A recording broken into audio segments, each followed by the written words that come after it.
Hello दोस्तों, स्वागत है आपका करियर एकेडमी के यूट्यूब चैनल पर। हमारा जो आज का टॉपिक है, आज हम लोग यहाँ पे हिंदी पढ़ेंगे। हिंदी में हमारा टॉपिक है हिंदी विराम चिन्ह। यहाँ पे आपको दिख रहा होगा हेडिंग हिंदी विराम चिन्ह। यहाँ पे हिंदी में कितने तरह के विराम चिन्ह होते हैं, उनका यूज़ कहाँ पे किया जाता है। बहुत बार हम लोग हिंदी लिखते हैं बट हमें कौन सा विराम चिन्ह कहाँ पे लगाना है इसका हमें आइडिया नहीं होता। तो अब इस वीडियो को देखने के बाद आपको पता चल जाएगा कि सेंटेंस को कहाँ पे पॉज देना है, कहाँ पे पूरी तरह से विराम देना है। तो ये सारे चिन्ह यहाँ पे मैंने चिन्ह दिए, यहाँ पे इनका विस्तृत विवरण लिखा हुआ है। तो चलिए वीडियो को शुरू करते हैं। सबसे पहले देखते हैं आपका अल्प विराम। अल्प विराम आपको नाम से ही पता चल रहा है, अल्प मतलब थोड़ी देर के लिए। पहले मैं चिन्हों को दिखा देता हूँ आपको। देखो, अल्प विराम होता है ये, एक कॉमा लगाते हैं, ये आपका अल्प विराम हो गया। अर्धविराम, अर्धविराम ऐसा चिन्ह होता है। फिर आता है पूर्ण विराम। जब सेंटेंस खत्म हो जाता है, वाक्य खत्म हो जाता है, तो उसके बाद क्या लगाते हैं, पूर्ण विराम लगाते हैं। प्रश्न सूचक, जहाँ कोई सवाल किया जाता है तो उसके अंत में क्या किया जाता है, प्रश्न सूचक चिन्ह लगाया जाता है। अगला है विषम बोधक चिन्ह। विषम बोधक चिन्ह ये होता है, विषम बोधक और विस्मयक सूचक चिन्ह दोनों एक ही है। अवतरण चिन्ह, अवतरण चिन्ह दो तरह के होते हैं, इकहरा होता है, एक दोहरा होता है। इकहरा मतलब जब हम किसी चीज़ को बीच में लिखते हैं, कॉमा के बीच में, और कभी कभी हम डबल कॉमा भी लगाते हैं, उसके बारे में भी देखेंगे अभी। अगला आपका योजक चिन्ह। योजक चिन्ह होता है, एक डैश होता है। निर्देशक चिन्ह, ये भी डैश होता है लेकिन एक लंबा डैश होता है। वितरण चिन्ह, वितरण चिन्ह ये दो बिंदु और एक डैश। विस्मरण चिन्ह, विस्मरण चिन्ह ये होता है जब हम कोई शब्द लिखते हैं, जैसे उसके बीच में कुछ छूट जाता है तो हम ये वाला चिन्ह लगा के उसको ऊपर लिख देते हैं, तो यहाँ पे विस्मरण चिन्ह का यूज किया जाता है। अगला है संक्षेपण चिन्ह। संक्षेपण चिन्ह जैसे हम लिखते हैं, डॉक्टर लिखते हैं तो डॉक्टर के बाद क्या लगाते हैं, ये लगा देते हैं ना, तो ये क्या होता है आपका संक्षेपण चिन्ह, यानी कि किसी चीज़ को संक्षिप्त रूप में लिखना। अगला है तुल्यता या समता सूचक चिन्ह। तुल्यता मतलब बराबर। नेक्स्ट है लोप चिन्ह। कोई वाक्य लिखते हैं उसके बाद डैश डैश डैश लगाते हैं, ये क्या होता है, लोप चिन्ह होता है। इतिश्री या समाप्ति चिन्ह, जब कोई चीज़ खत्म हो जाती है तो लास्ट में हम इस तरह का चिन्ह लगाते हैं, क्या होता है, समाप्ति चिन्ह इसे कहा जाता है। और अगला है विकल्प चिन्ह। विकल्प जैसे मैंने लिख दिया, जैसे आम, अमरूद, तो ये विकल्प हो गया। ये बीच में जो ये तिरछा डंडा लगता है, ये क्या होता है, विकल्प चिन्ह होता है। अगला है पुनरुक्ति चिन्ह। मतलब किसी चीज़ की जब पुनरुक्ति होती है, मतलब रिपीट होता है। जैसे मैं यहाँ पे लिखता हूँ कि रुपए कहाँ की करेंसी है, भारत हो जाएगा, ये हो गया भारत। और कश्मीर कहाँ पर स्थित है, भारत। मैंने दोबारा लिखना है तो मैं क्या करूँगा, ये वाले चिन्ह लगा देता हूँ, तो इसे पुनरुक्ति चिन्ह कहा जाता है। तो ये थे चिन्ह, इनको आप देख लें ध्यान से। अब इनका यूज़ कहाँ होता है और कैसे किया जाता है, उनके बारे में हम लोग थोड़ा सा यहाँ पे इसका डिस्क्रिप्शन पढ़ लेते हैं। तो सबसे पहले यहाँ पे दिया आपका अल्प विराम। अल्प विराम मतलब वाक्य के भीतर एक ही प्रकार के शब्दों को अलग करने में किया जाता है। जब कोई वाक्य होता है उसमें एक ही प्रकार के शब्दों को अलग करने में जिस विराम चिन्ह का प्रयोग किया जाता है वो क्या होता है, अल्प विराम। अल्प मतलब छोटा सा विराम, तो यहाँ पे यूज किया जाता है। जैसे गीता ने आम, कॉमा, केला आदि खरीदा। यहाँ पे दो है, एक आम है एक केला है, तो इनके बीच में हमने क्या लगाया, एक अल्प विराम लगाया है। एक ही वाक्य में शब्दों को अलग किया है, आम को अलग किया और केले को अलग किया। यहाँ पे हमने क्या यूज किया है, अल्प विराम का यूज किया। दूसरा होता है आपका अर्ध विराम। ये कहाँ पे यूज होता है, जहाँ थोड़ी देर के लिए रुकते हैं परंतु वाक्य खत्म नहीं होता। जहाँ पे थोड़ा सा हल्का सा पॉज लिया जाता है लेकिन वाक्य खत्म नहीं होता, वहाँ पे क्या यूज करते हैं, अर्ध विराम यूज करते हैं। जैसे जो पेड़ को पत्थर मारते हैं, ये देखो यहाँ पे लगाया अर्ध विराम। जो पेड़ को पत्थर मारते हैं वह उन्हें फल देता है। हल्का सा यहाँ पे क्या है, रुका हुआ है।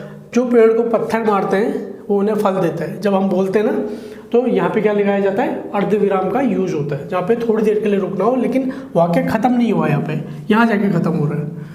तीसरा आपका पूर्ण विराम। पूर्ण मतलब पूरी तरह से जो सेंटेंस खत्म हो जाता है, शब्द खत्म होता है। जब वाक्य समाप्त हो जाता है तो अंत में पूर्ण विराम लगाया जाता है। जैसे मोहन स्कूल जाता है, तो ये क्या लगा दिया लास्ट में, पूर्ण विराम। वाक्य खत्म हो गया, मोहन स्कूल जाता है, तो क्या किया हमने, वाक्य के अंत में पूर्ण विराम का यूज कर दिया। प्रश्न सूचक, प्रश्न सूचक आसान है। प्रश्न सूचक जब क्या होता है, प्रश्न सूचक वाक्यों के अंत में, जैसे तुम कहाँ जा रहे हो, जहाँ पे सवाल किया जाता है तुम कहाँ जा रहे हो, तो लास्ट में क्या लगेगा, प्रश्न सूचक चिन्ह लगाया जाएगा। जैसे तुम क्या खा रहे हो, तो प्रश्न सूचक चिन्ह का यूज किया जाएगा। हिंदी में बहुत इंपॉर्टेंट है, जब हम हिंदी लिखते हैं, जो आपके एग्जाम्स आते हैं यहाँ पे, इसमें अगर MCQ में आ गया, 4 ऑप्शन दे दिए, तो उसमें भी इनमें से कुछ पूछ सकता है, तो कहाँ पे यूज होता है। और जो आपका थोड़ा सा लिखने वाला आता है, अगर हिंदी में लिखने वाला आता है, तो उसमें ये चीज़ें बहुत ज़्यादा इंपॉर्टेंट होती है, क्योंकि आप सेंटेंस लिखना शुरू करते हो, लिखते हो, तो वहाँ पे आपको कहाँ पे अल्प विराम लगाना है, कहाँ पे पूर्ण विराम लगाना है, तो ये चीज़ें बहुत इंपॉर्टेंट होती है। हिंदी के ये बेसिक्स हैं, स्वर हो गया, व्यंजन हो गया, जिससे हमने पहले पढ़ा था कि लिपि का विकास कैसे हुआ, और ये विराम चिन्ह है, ये हिंदी के बेसिक्स है, इन्हीं से बेस्ड क्वेश्चन आते हैं। तो ये बहुत डिटेल में, बहुत डीप में आपको यहाँ पे मैं एक्सप्लेन करने की कोशिश कर रहा हूँ। तो ये हमारा हो गया प्रश्न सूचक। अब उसके बाद आता है आपका संबोधक चिन्ह या विषम सूचक चिन्ह। संबोधक चिन्ह या विषम सूचक चिन्ह, तो ये वाला चिन्ह है, ये कहाँ पे यूज होता है, जब किसी को पुकारा या बुलाया जाता है। जैसे हर्ष उल्लास के टाइम पे, खुशी के टाइम पे बोलते हैं वाह कितना सुंदर घर है, ये देखो, जैसे वाह, क्या लगा, फिर संबोधक चिन्ह लगा, कितना सुंदर घर है, हुर्रे हम मैच जीत गए।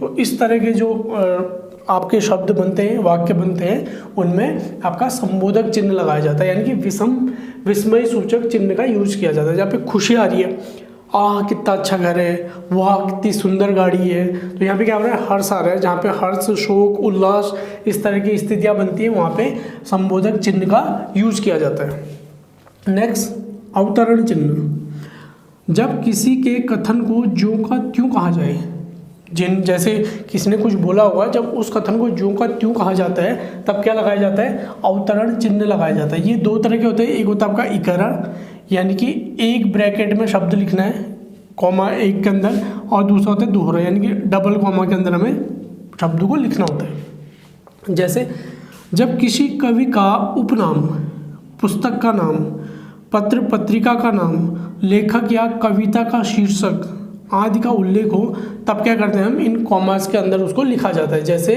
रामचरितमानस के रचयिता तुलसीदास हैं, तो ये क्या है, एक पुस्तक है जिसको हमने क्या किया, कॉमा के अंदर लिखा। ऐसे दोहरा होता है, जैसे महात्मा गांधी ने कहा, अब कथन को ज्यों का त्यों, महात्मा गांधी ने क्या कहा, सदा सत्य बोलो, ये हमने ब्रैकेट के अंदर लिख दिया।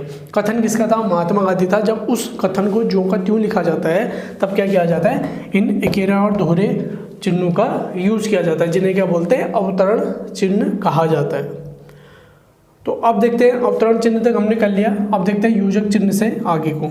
अगला देखते हैं चिन्ह, ये है आपका योजक चिन्ह। योजक चिन्ह क्या होता है, 2 शब्दों को जोड़ने के लिए तथा पुनरुक्त शब्द के बीच में, जब 2 शब्दों को जोड़ना होता है या जो रिपीट होने वाले शब्द होते हैं, उनके बीच में क्या लगाया जाता है, योजक चिन्ह लगाया जाता है। योजक चिन्ह कैसा होता है, ये डैश दिख रहा है आपको, ये है, जैसे सुख दुख, डाल डाल, पात पात, तो उनको अलग करने के लिए क्या किया जाता है, योजक चिन्ह का यूज किया जाता है। अगला है, नेक्स्ट है निर्देशक चिन्ह। यह योजक चिन्ह से लंबा होता है ऐसा ही है, लेकिन क्या होगा, ये डैश थोड़ा बड़ा हो जाएगा। जब किसी बारे में निर्देश किया जाता है तो निर्देशक चिन्ह लगाया जाता है। जैसे हम जैसे लिखते हैं, जैसे के बाद ये डैश देते हैं ना, ये निर्देशक चिन्ह है। उदाहरण के बाद जो डैश देते हैं वो भी क्या आपका निर्देशक चिन्ह है। अगला है वितरण चिन्ह। जब किसी कही हुई बात को स्पष्ट करने या उसका विवरण प्रस्तुत करने के लिए वाक्य के अंत में इसका प्रयोग किया जाता है। जैसे जीवन के 3 लक्ष्य हैं, ये निर्देशक चिन्ह लगाया, क्या क्या है, श्रम, सेवा और संतोष। जब किसी कही हुई बात को स्पष्ट करने के लिए, तो जीवन के 3 लक्ष्य, आपका ये चिन्ह लगा वितरण चिन्ह, क्या क्या है, श्रम, सेवा और संतोष। नेक्स्ट है आपका विस्मरण चिन्ह। विस्मरण चिन्ह क्या होता है, लिखते समय लिखने में कुछ छूट जाता है तब इस चिन्ह का प्रयोग किया जाता है। जैसे, और उसे ऊपर लिखा जाता है, जैसे मुझे आज, यहाँ लिख देता हूँ मैं, मुझे आज जाना है, मैंने जल्दीबाजी में लिख दिया, मेरा छूट गया। यहाँ मुझे लिखना था दिल्ली, तो मैं कैसे लिखूँगा, दिल्ली ऊपर लिखूँगा और यहाँ निर्देशक चिन्ह लगाऊंगा, क्योंकि मेरा क्या छोटा है, ये ऊपर छोटा है, तो ये क्या लगाऊंगा, विस्मरण चिन्ह यहाँ पे यूज़ किया जाएगा। तो ये आपका दिया हुआ है विस्मरण चिन्ह। जब कोई छूट जाता है तो उसको ऊपर लिखा जाता है और नीचे विस्मरण चिन्ह का यूज किया जाता है। अगला आपका संक्षेपण चिन्ह। संक्षेपण चिन्ह क्या होता है? इसे लाघव चिन्ह भी कहते हैं। इसके प्रयोग से बड़े शब्दों को संक्षिप्त रूप में लिखते हैं। संक्षेपण से आपको समझ में आ रहा होगा, किसी बड़े वाक्य को छोटे रूप में लिखना। जैसे डॉक्टर भीमराव अंबेडकर, पूरा शब्द है, पूरा वाक्य बना है, तो डॉक्टर को ड के पीछे 0 लगाते हैं और BR अंबेडकर, ये क्या होता है आपका संक्षेपण चिन्ह। जब किसी शब्द को संक्षिप्त रूप में लिखा जाता है उसे संक्षेपण चिन्ह कहते हैं, और उसका साइन क्या होता है? ये होता है। अगला आपका तुल्यता या समता सूचक चिन्ह।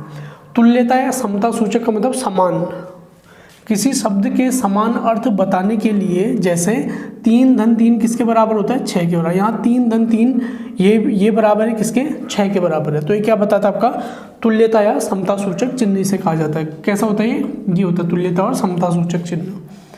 अगला है आपका लोप चिन्ह। लिखते समय कुछ शब्द छूट जाते हैं तो उनके स्थान पर लोप चिन्ह का प्रयोग किया जाता है। जैसे मेरा school dash dash dash dash दूर है, तो ये डैश डैश डैश डैश क्या है? आपके लोप चिन्ह कहलाते हैं।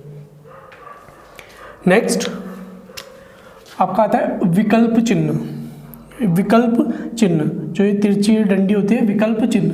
जब 2 शब्दों में से किसी एक को चुनना हो तो विकल्प चिन्ह का प्रयोग किया जाता है।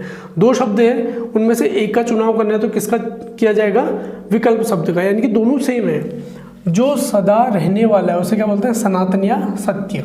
तो सनातन और सत्य के बीच में क्या लगा दिया? ये विकल्प चिन्ह का यूज कर दिया। अगला आपका समाप्ति सूचक चिन्ह। समाप्ति सूचक चिन्ह ये होता है जब वाक्य पूर्ण हो जाता है या किसी अध्याय की समाप्ति में लगाया जाता है। जब आपने कोई बुक पढ़ी होगी, कोई धार्मिक बुक पढ़ी होगी या कोई हिस्टोरिकल बुक पढ़ी होगी, तो उसके लास्ट में जब अध्याय खत्म होता है तो इस तरह के चिन्ह मिलते हैं। नहीं पढ़ी है तो देख लेना। तो ये चिन्ह क्या होते हैं? समाप्ति सूचक चिन्ह कहलाते हैं। समाप्त हो गया अध्याय, उसको इंडिकेट करते हैं। अगला आपका पुनरुक्ति चिन्ह। पुनरुक्ति का मतलब जब ऊपर लिखी बात को जो का त्यों नीचे लिखा जाता है। कोई बात है ऊपर, जैसे यहाँ लिखा है भारतवर्ष, इसको नीचे भी लिखना है तो हम क्या लगाते हैं? ये पुनरुक्ति चिन्ह का यूज करते हैं। पुनरुक्ति चिन्ह ये करते हैं, उनकी जगह क्या लगा देते हैं? कॉमा का यूज कर देते हैं।